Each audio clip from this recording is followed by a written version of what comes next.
What's up everybody, this is Rich with Lifetime Shred, and today I want to talk about my full year review of the Hyperlite Guererra 153. Season's over out here unfortunately, but we're getting into winter a little bit. It's taking a little longer than normal out here in Utah, so I'm kind of in that in-between period, getting a little antsy here. But regardless, we did get to ride all the way into November, so I had my last boat set on my buddy Ryan's boat, and yeah, a couple clips here. Yeah, it was really fun. Stoked I got to go out and ride with him. I love his Supra SA 550 that he has. It's just such an amazing wake.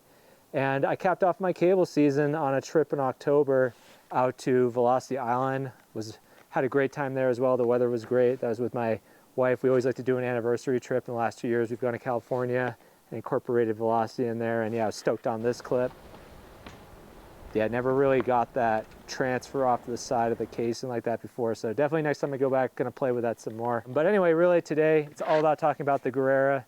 So I had about 20 days on this thing this year. Couple cable parks, went to Amandi's, West Rock, Velocity. So getting into this board, my final thoughts on it, overall I like this board a lot. There's a couple things I would critique about it, but let's start with what was really good. So I thought that the edge that kicks up on the side worked really well. Never felt like I was gonna catch on anything, so that was really good. I thought the pop on the board was nice, like popped good on kickers, popped good just ollieing off the water. There was a couple tricks this year where I was just trying really hard to just hit everything from the side, whether it was off a transfer or off the water, and popping onto the pipes and stuff. It just worked really well for that. Good pop. On the water, I thought it rode decent speed. Like I never felt like I was dragging a lot more than like any other boards. Construction wise, I think it held up decently well. You could kind of see the base here. Sorry, there's some shadow going on.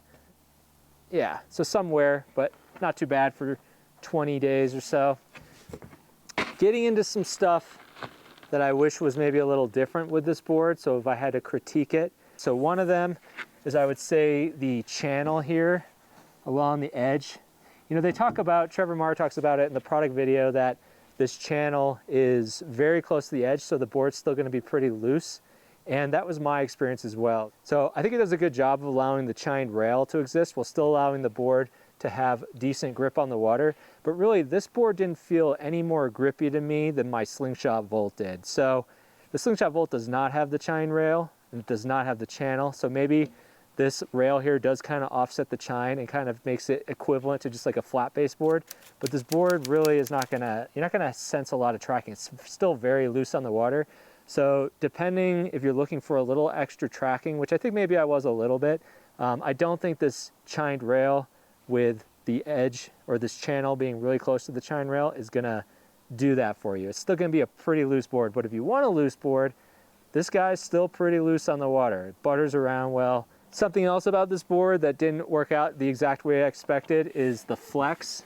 So, it's rated as one of the softer boards in the Hyperlite line, and I think it's so interesting. I talked about this when I was able to demo the Johnny Rocket, is that some companies, like their idea of a stiff board and a soft board is just totally different from other brands. So this guy, the Guererra, which I think is rated a 4 out of 10 on the Hyperlite scale, is, in my experience, stiffer than the Johnny Rocket was. And the Johnny Rocket is not the stiffest board in the Slingshot line, but it's supposed to be one of the stiffer ones. So, the Johnny Rocket, definitely a little stiffer than the Volt, but this is definitely a little stiffer than the Johnny Rocket. So I think it's something that if you're used to riding Slingshot boards, it's hard to ride other brands. And I haven't rode everything.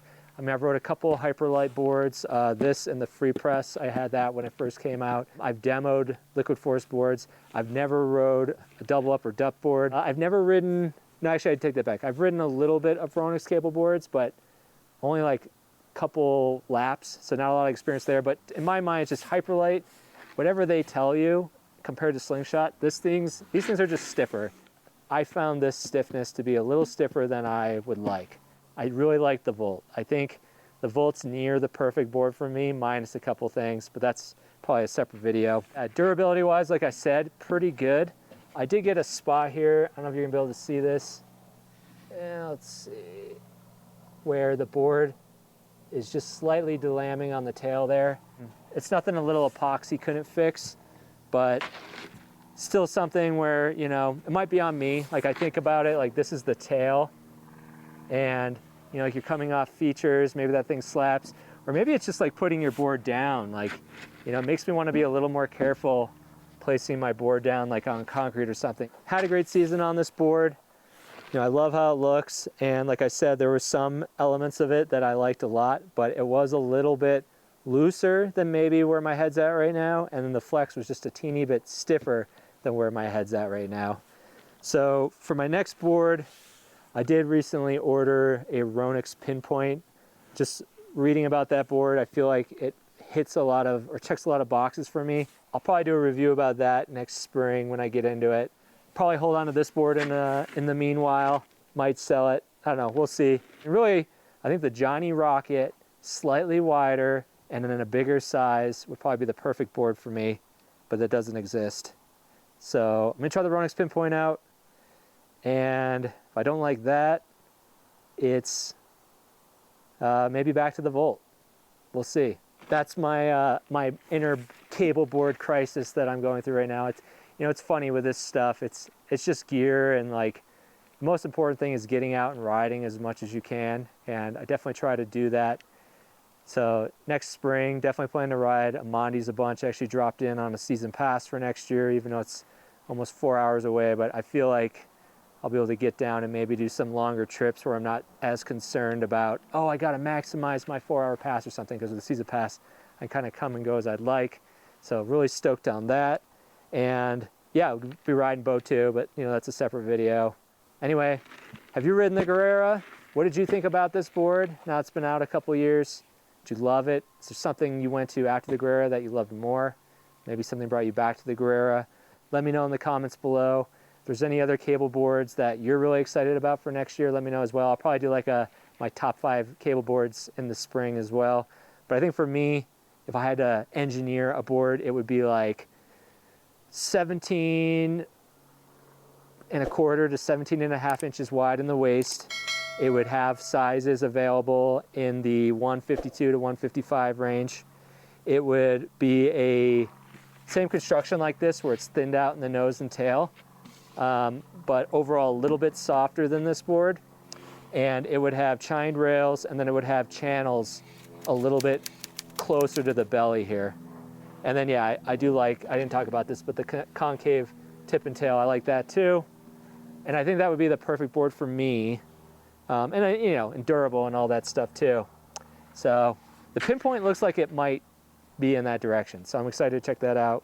Thanks for listening to me rant. Hopefully that information was useful, and I hope you have a good winter, or if you're in the Southern Hemisphere, a good summer, because you're probably out riding soon. So anyway, peace. Catch you later. Bye.